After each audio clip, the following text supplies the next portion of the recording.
माननीय सदस्य श्री राजेश रंजन जी। सभापति महोदय जी, मैं शुरू करूंगा। प्रधानमंत्री जी का 2 महीना मात्र बचा है जन्मदिन को, और उन्होंने सबसे पहले विश्वकर्मा योजना, एक उनकी जो बहुत बड़ी आम आदमी, मोची, निषाद, मल्लाह ऐसे वर्गों के लिए यह योजना लाई गई। हम शुरू करेंगे माननीय वित्त मंत्री से कि पुराने में जो आप skill, startup, make in India या आपने जिन जिन योजनाओं को लाया उस पर अभी तक कोई श्वेत पत्र नहीं लाई कि उस योजना का क्या हुआ। आपको रघुराजन जी के ऑडिट रिपोर्ट को भी देखना चाहिए। उसके बाद भी जो रिपोर्ट आई उस पर भी आप कभी इस सदन में आप नई योजना लाते हैं, नया बजट लाते हैं, पुरानी बजट पर कभी चर्चा नहीं करते हैं कि उस पर कोई इम्प्लीमेंटेशन हुआ या नहीं हुआ, उस पर कोई ध्यान दी गई कि नहीं। जिसमें श्रम संगठन 2000 में जहां देश बेरोजगारों के पढ़े लिखे नौजवानों की तादाद 54.2% थी, वहीं 22 में 65.7% हो गई। मेरा सीधा इस पे है कि जब आपने 13,000 करोड़ रुपया एक विश्वकर्मा योजना पर लाया, या जब आप कहते हैं कि मैं नौकरी के लिए 400 घराना, 400 बड़े कॉरपोरेट को मैंने कहा है कि आप बेरोजगार लड़कों को 5,000 अनुकंपा पर आप इसको इंटेंसिव दीजिए। मैं पूछना चाहूंगा ये इंटेंसिव कब मिलेगा, जब 40,000 लगभग कॉरपोरेट के पहले से उसके यहाँ काम करने वाले लोग हैं। तो 2 करोड़ की योजना में, 2 करोड़ की नौकरी में 25,000 एक कॉरपोरेट पर कहां से वो आएगा? ये जरा सा हमें बताएं, ये कौन सा झूठ वाली बात है बेरोजगारों के लिए। दूसरी चीज, रोजगार पर जब आप बात करते हैं तो इस देश में सबसे ज्यादा इंडस्ट्री किस पर है? वो है फूड प्रोसेसिंग पर, वो है पर्यटन पर, वो है टेक्सटाइल पर, बुनकर पर, वो है कालीन पे। टेक्सटाइल योजना पर इनका टैक्स कितना बड़ा, आप उसको देख लीजिए कि टेक्सटाइल पर इन्होंने कोई छूट नहीं दी, कोई टैक्सेस नहीं दिया और टैक्स को बढ़ा दिया। जब हम टेक्सटाइल को बढ़ावा नहीं देंगे तो रोजगार कहां से डेवलप होगा? तो जब हम फूड प्रोसेसिंग, जो सबसे ज्यादा यूपी, बिहार या जहां पर भी दलहन तेलहन, जब हम बात करते हैं मक्का की, मखान की, दूध प्रोडक्टिविटी की, उसके चीजों की, उस पर टैक्सेस को आप बढ़ाए हुए हैं। आप जो सबसे ज्यादा काम करने वाली 70-80% महिलाएं हैं, हमारी बेटियां हैं, उस पर आपके लिए कोई नई योजना नहीं है। आपने क्या किया? आप हमको, आपने जितनी बजट लाई है, आप सीधा का सीधा कॉर्पोरेट कॉर्पोरेट कॉर्पोरेट। लेकिन जब हम बात करते हैं जो आम आदमी से जुड़ा हुआ है, जिसको सब लोग कह रहे हैं, इवन मंत्री जी हमारे गडकरी साहब ने भी जो हेल्थ से जुड़े 18% जीएसटी की बात की। हम अस्पताल को फ्रीडम दे रहे हैं, लेकिन जो आम आदमी की दवाई है, उसका जो इक्विपमेंट है, अल्ट्रासाउंड है, सीटी स्कैन है, एमआरआई है या जांच का विषय है, उस पर हम बोझ डाल रहे हैं। तो आम आदमी को कहां से बेनिफिट मिलेगा? अभी सबसे बड़ी बात क्या है, बैंक की जब बात आती है सभापति महोदया, तो बैंक क्या करती है? हमारे यहाँ बिहार में 100-200 रुपया वाला गरीब लोग बाहर में काम करते हैं, वो बैंक को 100-200 रुपया, 1000 रुपया भेजता है। बैंक मिनिमम बैलेंस के लिए 1000, 5000, 7000 रुपया काट लेता है।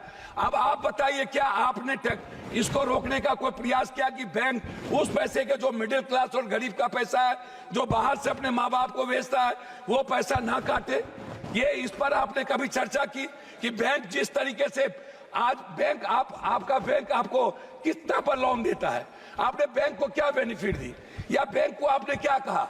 जो बांग्लादेश में आज जो मोहम्मद यूनुस को वहां बनाने की मांग उठी, क्यों उठा? उसका कारण क्या था? उसके सबसे बड़े कारण थे कि उन्होंने बैंकिंग सेक्टर को आम लोगों के लिए उसके लिबरलाइज, उसको लोन का, उसके ब्याज और उसकी सूद को कम किया। लेकिन क्या मिडिल क्लास कोई गरीब आदमी कर सकता है? हम आते हैं किसान पर, आपने किसान पर टैक्स नहीं बढ़ाया, लेकिन आपने क्या किया? 50 किलो खाद को आपने 45 किलो कर दिया, आपने 40 किलो कर दिया। मैं जानना चाहता हूं कि 45 किलो को 50 किलो को क्यों कम कर दिया। दूसरी चीज जो सबसे बड़ी बात है उसको मैं आपसे कहना चाहूंगा कि मैडम बार बार रोजगार की बात होती है, बार बार यूथ की बात होती है, एजुकेशन की बात होती है। हमें आप मैडम बताइए, दलितों को स्कॉलरशिप मिलता था, स्कॉलरशिप में अब क्या किया गया, उस दलित के स्कॉलरशिप को रोक दिया गया।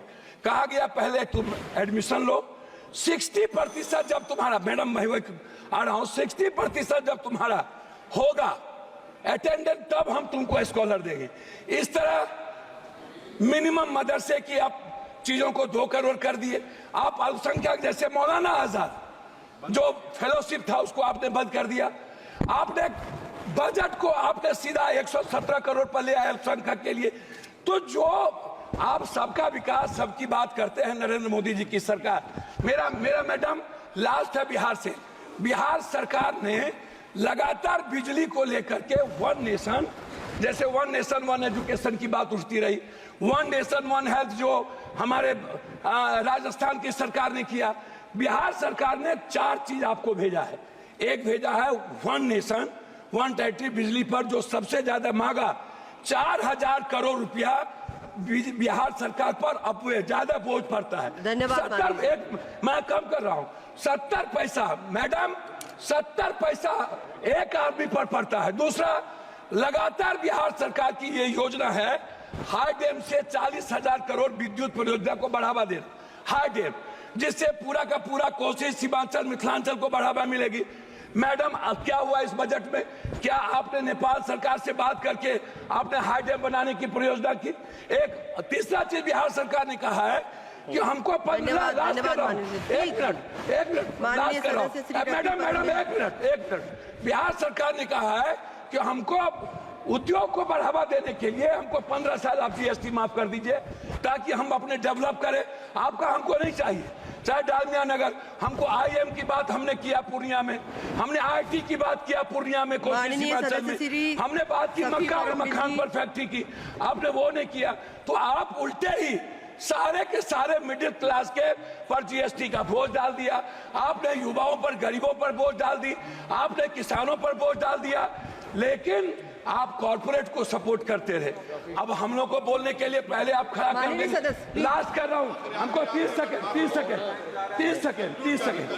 हम 30 सेकंड के लिए कंप्लीट। मेरा आग्रह ये है कि कम से कम बिहार के लिए मेरा आग्रह आपसे है कि विशेष पैकेज, विशेष राज्य की बात हमारे मुख्यमंत्री करते रहे हैं, हम लोग मिलकर विशेष पैकेज वाटर, पर्यावरण और जलवायु और पर्यटन, सबसे विशेष पैकेज हम कोसी सीमांचल के लिए विशेष पैकेज की मांग करते हैं ताकि मक्का और मखान पर आधारित फैक्ट्री को डेवलप करें।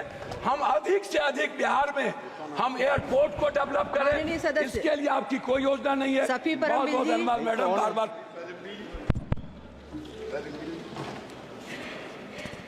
Thank you.